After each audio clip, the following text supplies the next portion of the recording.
다음은 이제 100일이 거의 다 되어 갑니까?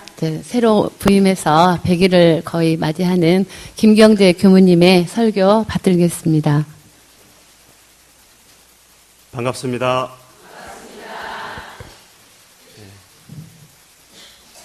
4월입니다. 온갖 꽃들이 만개하는 그런 4월입니다.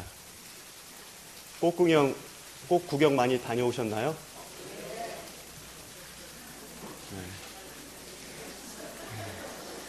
네.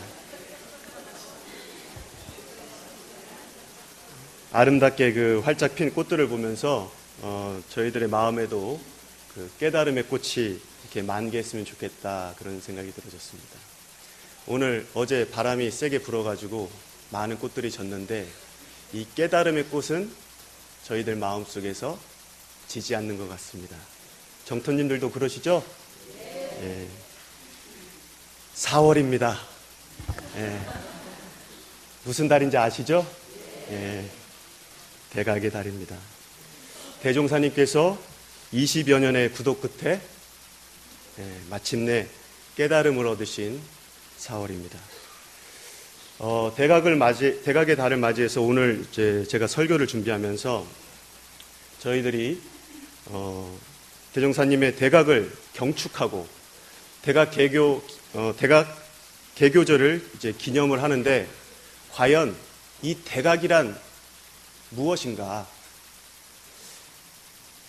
과연 대종사님이 깨치신 이 대각이란 무엇인가를 저희가 이 4월 달에 그 어떤 것보다도 먼저 토를 좀 떼야 되겠다, 그런 생각이 들어졌습니다. 저만 그렇진 않죠? 예. 제가 이 설교를 준비하면서 한 달 정도부터 이제 막 화두를 잡고 계속 연말을 했던 것 같아요. 근데 한 달 전이 아니라 이제 출가 이후부터 계속 이렇게 연말을 해왔는데, 일주일 전에 이제 원고를 딱 정리하려고 하는데 딱 이렇게 막히는 거예요. 이렇게 막 한 줄도 이렇게 설교 원고가 안 나가는 거예요. 그래서 제가 마음도 잘 모르는 제가 이 대각이라는 주제로 이제 설교를 하려니까 이거 잘못하다가는 체하겠구나, 이제 그런 생각이 들어졌습니다. 대종사님의 대각의 은혜 속에서 제가 살면서 아이러니하게도 이 대각이란 단어에 이렇게 내가 말문이 막히다니 하면서 좀 부담스럽다, 이제 그런 생각이 들었습니다.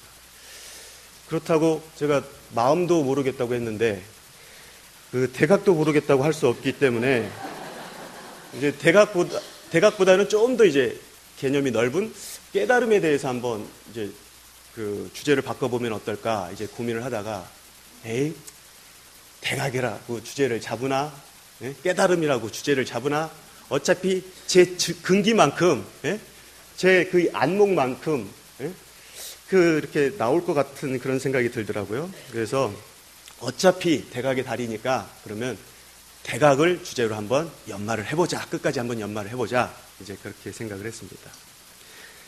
혹여 이제 제가 이제 설교 내용에 좀 모자라는 부분이 있거나 제가 다 소화를 내지 이제 못한 부분이 있다면은 저희의 호프이고 희망이신 우리 정토님들이 계시기 때문에 정토님들께서 이 모자란 부분들은 다 채워주시리라, 그렇게 생각을 하고 제가 용기를 갖고 대각에 대해서 한번 연마한 것을 조심스럽게 말씀해 보겠습니다.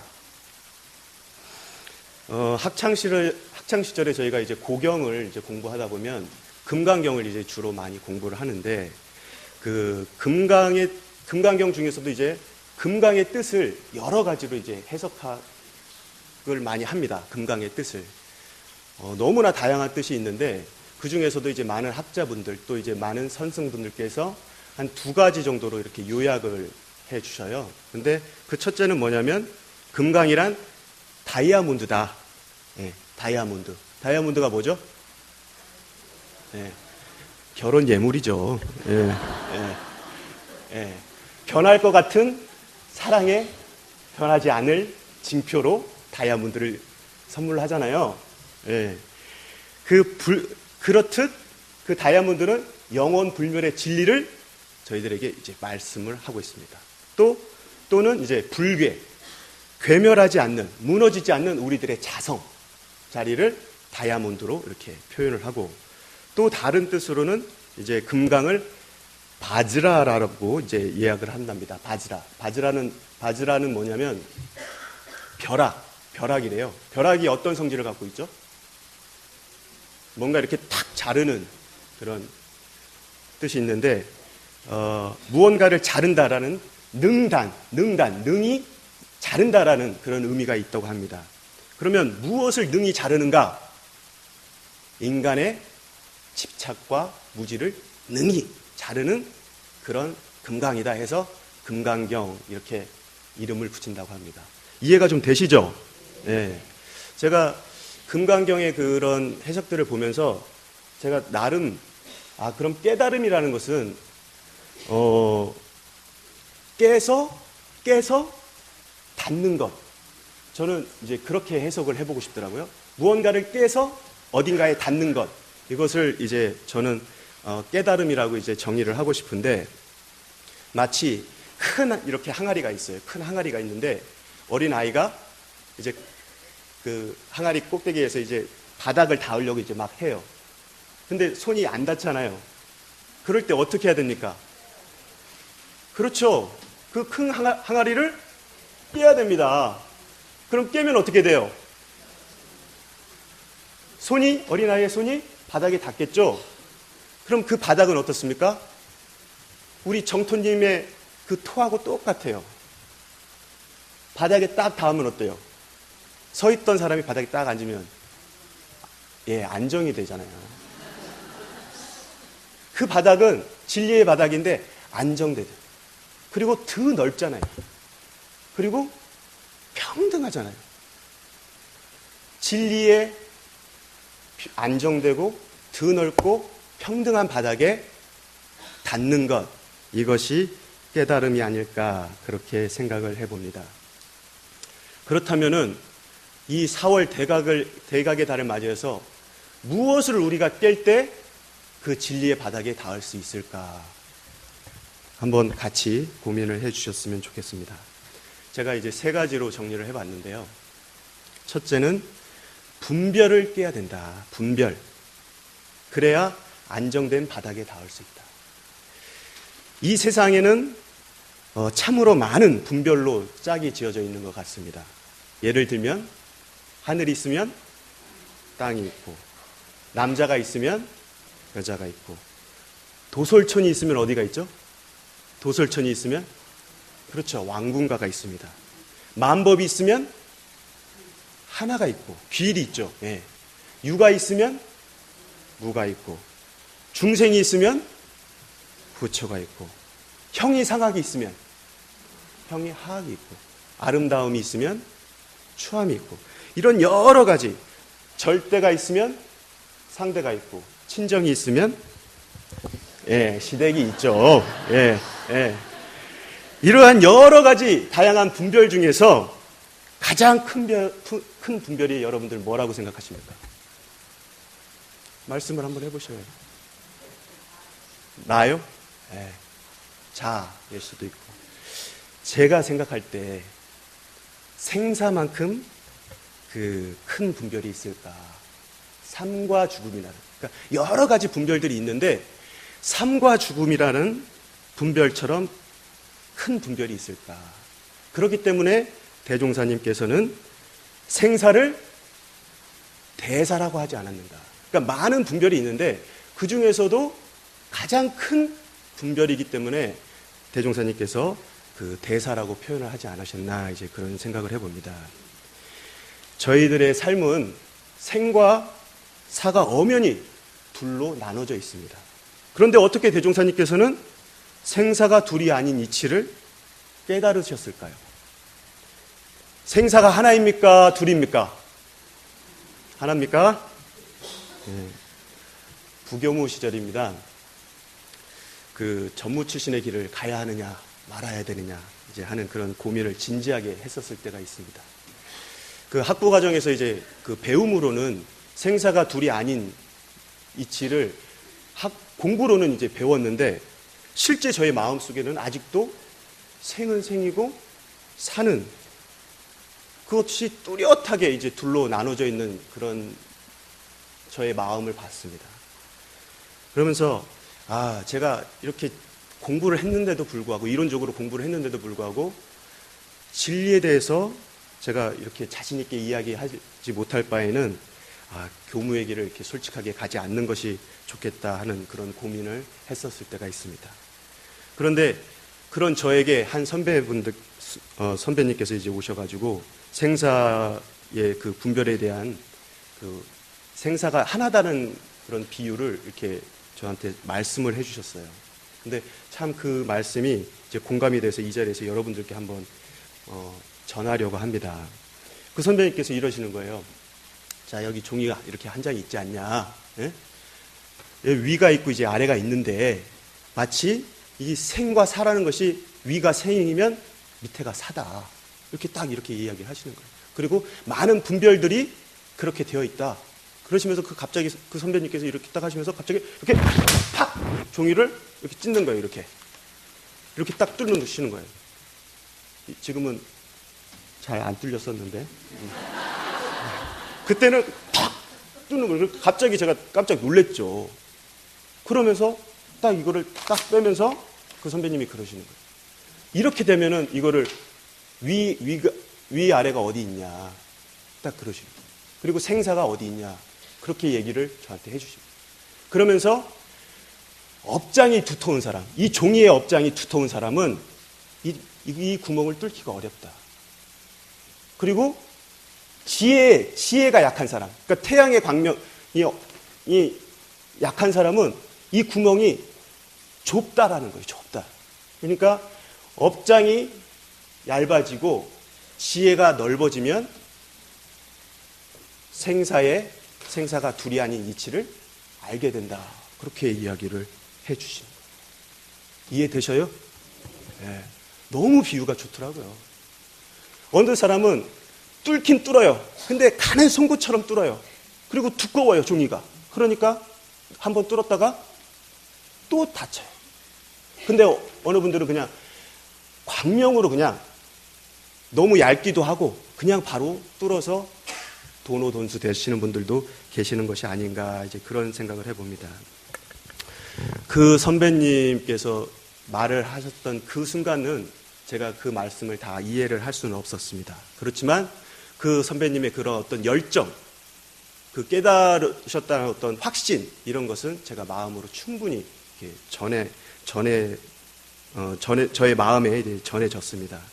그래서 저는 생사에 이렇게 분별이 일어날 때, 또는 그 삶과 죽음에 대한 두려움에 이제 고민을 할 때, 종이 위에 이렇게 구멍을 꽉 뚫었던 그 선배님을 생각하면서 생사가 둘이 아닌 자리에서 생사가 둘인 자리에서 생사가 둘이 아닌 그런 안정된 자리를 가끔씩 발견하곤 합니다. 우리는 무엇을 깰 때 그러면 진리의 바닥에 닿을 수 있을까? 두 번째는 뭐냐면 무명입니다. 무명. 무명이 뭐죠? 무명? 빛이 없는 거죠. 빛이 없다. 근데 누구나 이런의 광명은 계속 있는 것 같아요.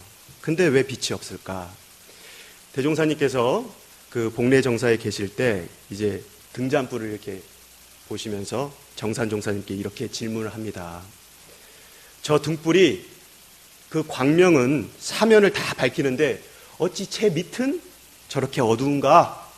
라고 이제 정산 종사님께 이렇게 질문을 하셔요. 그러니까 정산 종사님께서 이렇게 답을 하시죠.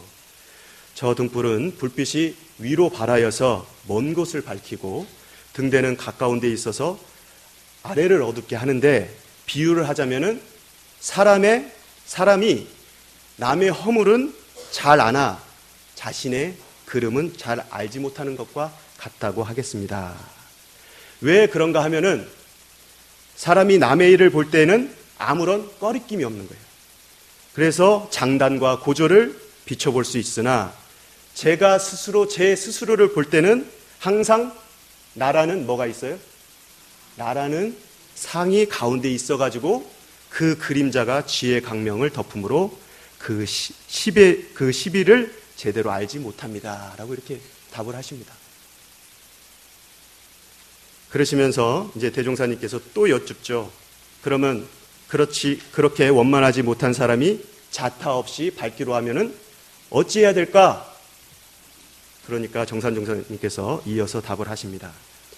희로애락에 편착하지 아니하면서 마음 가운데 모든 상을 끊어 없애면 그 아는 것이 자타가 없겠습니다. 그러니까 대종사님께서 그때서야 내 말이 옳다 이렇게 말씀을 해주셨어요. 제가 이 본문을 통해서 무명이란 어디서 오는가를 이렇게 생각해 보니까 나라는 상에 가릴 때, 희로애락에 집착에 끌릴 때 무명이 생기는 것이 아닌가 그런 생각이 듭니다. 빛은 있는데 나라는 상에 가릴 때 어두워지는 거죠. 빛은 있는데 희로애락에 끌릴 때 어두워지는 거예요.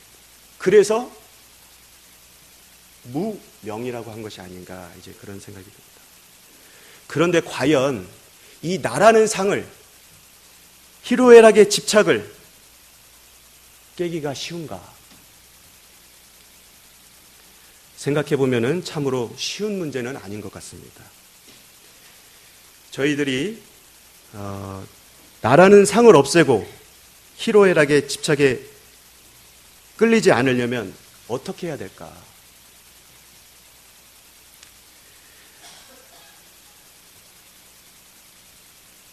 저희들이 이렇게 법회에 오셔서 법신불 사은전에 기도를 올리고 또 나라는 그 허울을 솔직하게 벗어 던지고 법신불 사은님의 그런 품에 딱 안길 때 또 법신불 사은님과 내가 하나라는 것을 마음속 깊이 받아들일 때 또 순간순간 우리 그 입정을 할 때나 좌선이나 연부를 할 때 나라는 상을 내려놓을 때 그때 우리들이 나라는 무명을 깨고 드넓은 그 진리의 바닥에 닿는 것이 아닌가 그런 생각이 듭니다. 과연 우리는 무엇을 깰 때 진리의 바닥에 닿을 수 있을까? 그 세 번째, 불의를 깨야 평등한 진리의 바닥에 닿을 수 있다고 생각을 합니다. 그 젊은 날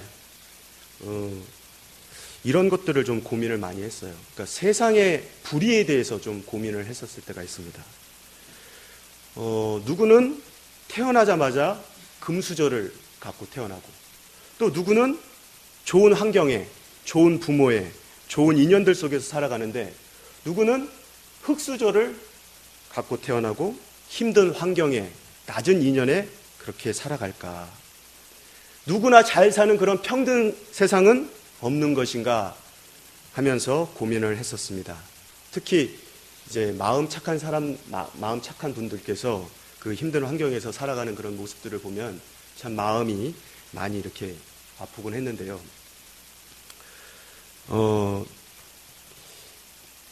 대산종사님께서도 이런 불의한 세상, 불평등한 세상에 대해서 좀 고민을 하셨나 봅니다.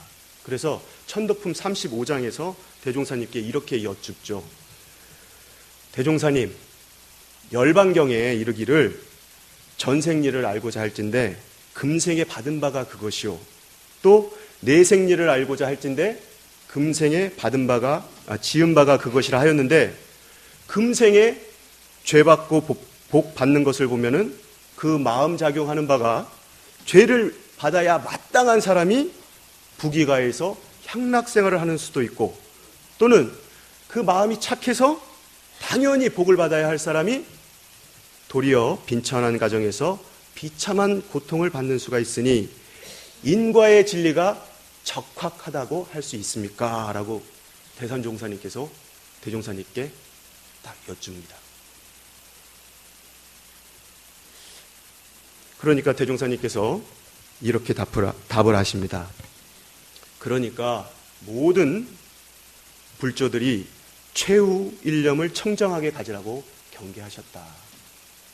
이 생에서 그 마음이 악하나 부귀를 누리는 사람은 전생의 초년에는 선행을 하여 복을 지었으나 말년에는 선 지을 것이 없다고 타락하여 악한 일념으로 명을 마친 사람이며, 이 생의 마음은 선하나 일생의 비참한 생활을 하는 사람은 전생의 초년에는 부지족 악을 지었으나 말년에는 참에 귀가하여 회양을 잘한 사람이니, 이와 같이 이 생의 최후 일념은 내생의 최초 일념이 된다고 이렇게 말씀해 주셨습니다. 천도품 35장의 말씀을 마음으로 이해하고 받아들이기까지 저는 참으로 많은 그 시간이 걸렸습니다. 그 불생불멸과 인과봉에 대한 그 세계의 눈을 뜨기 시작하면서 불의를 단지 불의라고만 볼 수 없겠구나. 오히려 불평등이 평등이란 무서운 믿음이 생기기 시작했습니다. 불평등이 평등이라는 그런 무서운 믿음이 생겼습니다. 그렇다고 불평등이 평등이라고 이렇게 소리치면서 다닐 수는 없었습니다. 다만 그 이치를 이해하는 사람의 수가 더 많이 늘었으면 좋겠고, 불평등 세상에 마음 아파하는 사람들을 달래는 것과 불평등한 세상에서 평등을 지향하는 사회를 만드는데 노력하는 것이 제가 할 수 있는 그런 최선이라 그렇게 생각을 했습니다. 저희들이 이와 같이 그 분별을 깨서 안정된 마음을 찾고, 무명을 깨서 드넓은 마음이 되고, 불의를 깨서 그 평등한 마음을 회복할 수만 있다면, 그 4월, 대각의 달 4월에 대각은 아닐지라도 소각, 중각이라도 해서, 소중각이라도 해서 대종사님의 은혜에 보은하는 대각 개교의 달이 되지 않을까 생각하면서 설교를 마치겠습니다. 감사합니다.